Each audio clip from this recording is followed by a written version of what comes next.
welcome back to my YouTube channel.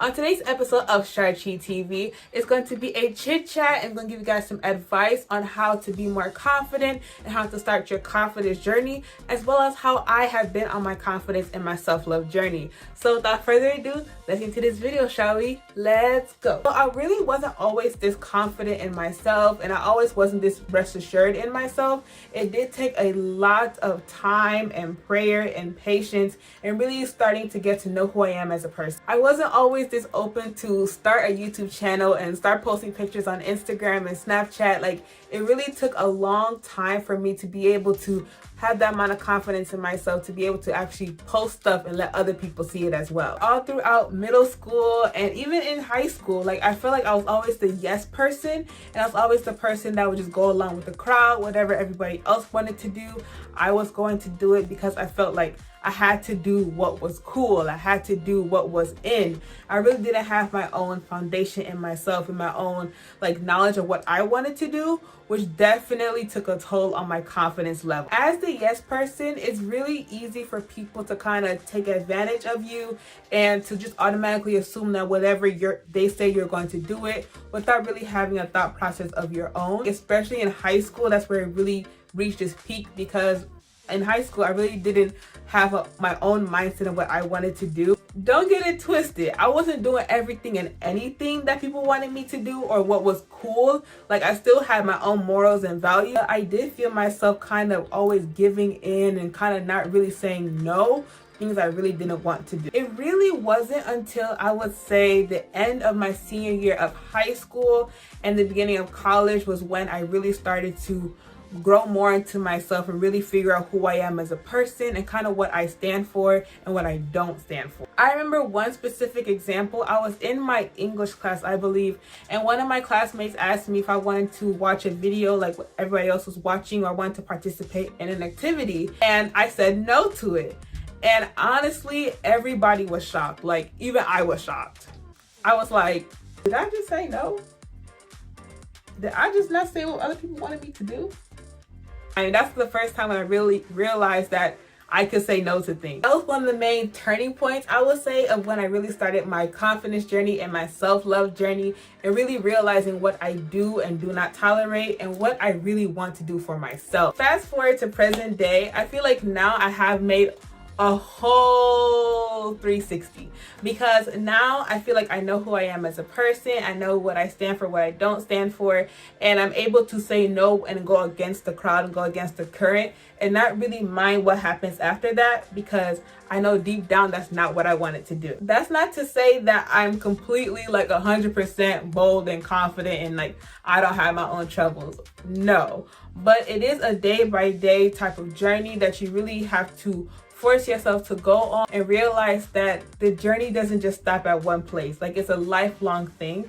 And I feel like now I'm at a place where I can actually share some tips and tricks on how I started my own personal journey, as well as how you can start yours, so that we can all be more confident in ourselves. So the first tip I would say is to know your worth and add tax. I believe this is one of the major milestones when it comes to your self-love journey, your self-confidence journey, because knowing who you are, knowing what your values are, knowing what your worth is can really help you in terms of when you're facing adversity, if you're facing opposition. When it comes to knowing my worth, I feel like I knew who I was as a person, but I wasn't confident in who I was as a person. I wasn't able to like stand up and say who I am as a person. And I believe that now that I got to a place where I can proudly say who I am and no one can talk to me anyhow, is really amazing, you guys. And I believe that knowing your worth can only make your self-love journey more enjoyable, as well as just easier to get through. Now, when I say add tax, that's the most important part. When I say add tax, I mean you need to add sazon, add maggi cube, you need to add pepper, add adobo. When you walk in a room, don't say like I'm that one. No, say I'm that one. okay? You need to really just gas yourself up at all times, because I feel like it only makes you feel better in yourself, makes you feel more confident in who you are as a person, and you don't have to worry about what other people have to say. With knowing your worth also comes not compromising your morals, your values, your beliefs, your standards. Whatever you stand for, do not compromise that for someone else's acceptance, validation, congratulation, or gratification. The next tip that I would give is to not put your value or your worth in tangible things or people. I feel like the biggest setback that we can do as humans is to put our value and our worth in other people, because people can be like Michigan weather.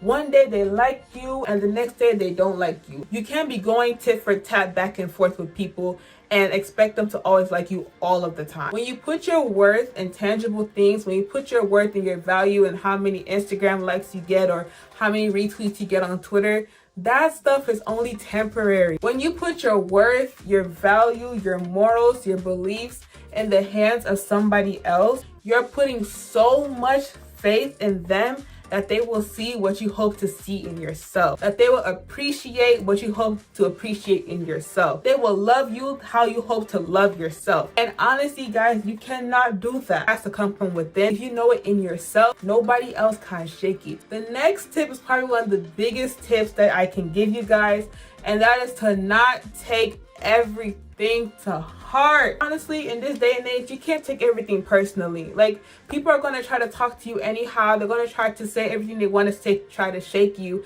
and you can't always take that personally. You need to know when to absorb it and when to reflect it, because if you're always absorbing what everybody is saying, then it's going to get to your mental, and that's how it's really going to affect you. Because I believe that when someone gets into your head, then they have you. And a lot of people say that words hurt, and words do carry weight. I'm not going to say that they don't, but it's what you do with those words that really count. The next thing that I'm going to tell you guys when it comes to self-love and self-worth is that it's important to know that it's about inside out and not outside in. This is one of the most biggest things that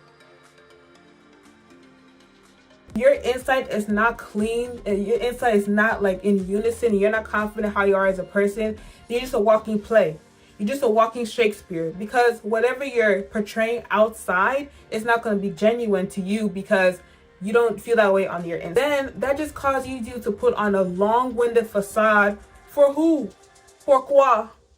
Like, there's no reason. It's important for you guys to really clean out your insides and really come into terms with who you are as a person. Really help when it comes to stepping out, when it comes to getting those opportunities, because if you know who you are as a person, then how you are and how you operate outside is going to be 10 times better. For me personally, it took a long time for me to do this. Love journey is not a 24-hour thing. It's not an Amazon Express shipping thing. Like, it takes time, dedication, and determination to get through. But once you're at a point where you're so confident in yourself, then you can walk out and step out and be whoever you want to be. Because honestly, it's too much work for me to put on a facade. I already had to take Stat 250. Like, it's too much for me to put on a whole facade for other people that honestly couldn't care less. The inside out that matters. It's the heart that matters, not whatever thing you're trying to portray to other people outside. The next thing I'm going to give you guys when it comes to your self-love journey and your self-confidence journey is that it's really important to love yourself first. And sometimes take yourself out and get to know who you are as a person. It's important to note that if you don't love yourself, you cannot love anybody else. If you don't love who you are, how can you love someone else? You can't pour from an empty vessel. Like, you can't live a life that you want and try to live it through somebody else. That's not how it works. I'm not trying to generalize, but I feel like in this day and age and with this generation, some people are getting into relationships with the hopes that they'll find self-love and self-appreciation and self-confidence and all these things that they want to see in themselves, hoping that someone else will see it in them. It's important to note that other people can see it in you, but until you see it in yourself, until you internalize it in yourself, those are just words. That has no effect on you. So until you actually take the time to appreciate yourself and to love yourself, then you can really hear those words for what they actually mean. Honestly, you can't go into relationships with the hopes that people are going to find these things in you, because you have to realize that they are not Moses and you are not the Israelites. They cannot lead you to the promised land. Like, it's not possibility. It's going to happen. So it's really important for you to take the time and to just be alone.